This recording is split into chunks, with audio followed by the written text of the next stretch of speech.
गन्ना किसानों को नई प्रजाति के गन्ने का बीज उपलब्ध कराने के लिए सरकार प्रयास कर रही है, जिससे किसानों की आय को बढ़ाया जा सके। यह बात बाजपुर चीनी मिल गेस्ट हाउस में पहुंचे गन्ना राज्य मंत्री श्यामवीर सैनी ने पत्रकार वार्ता में कही। इस दौरान उन्होंने जल्द ही किसानों को गन्ने का बकाया भुगतान किए जाने की बात कही। वहीं इससे पूर्व उन्होंने बाजपुर, जसपुर, किच्छा, सितारगंज चीनी मिल के अधिकारियों के साथ बैठक की।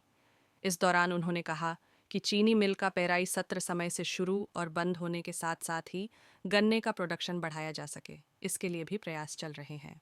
गन्ना किसानों का जो अभी मिल का जो ये था चलना, ये लगभग मिल दो तो बंद हो गए, दो चल रहे हैं। अब जो किसानों की कुछ बातचीत, इनकी समस्याएं थी, बात करी है उनसे, मिल प्रबंधन से, इनका भुगतान का, समितियों का, कमीशन का, और जो गन्ना में जो रोग वोग आया है उसका इंतजाम वो ठीक दोबारा रोग ना आए, प्रोडक्शन बढ़े, क्योंकि प्रोडक्शन के ऊपर ही डिपेंड है। जब प्रोडक्शन अच्छा होगा, गन्ने की पैदावार अच्छी होगी, तो ये फैक्ट्रियाँ चलेंगी, और फैक्ट्रियों के चलने से किसान का और यहाँ जो कर्मचारियों का भविष्य निर्भर है। सरकार की पूरी की मंशा है कि किसानों की आय बढ़े, और किसान की आय बढ़ने के साथ साथ ही अगर उत्पादन अच्छा होगा तो यहाँ के कर्मचारियों का भी वो होगा।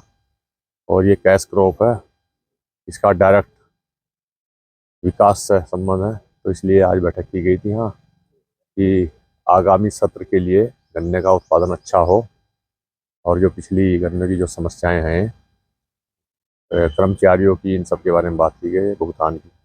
हाँ, उसके अलावा भी दूसरी प्रजाति के उसके विकल्प ढूंढे जा रहे हैं, और 2-3 प्रजातियां हैं, और जो भी अच्छे उपलब्ध होगी उसे यहाँ बुआई करेंगे पे।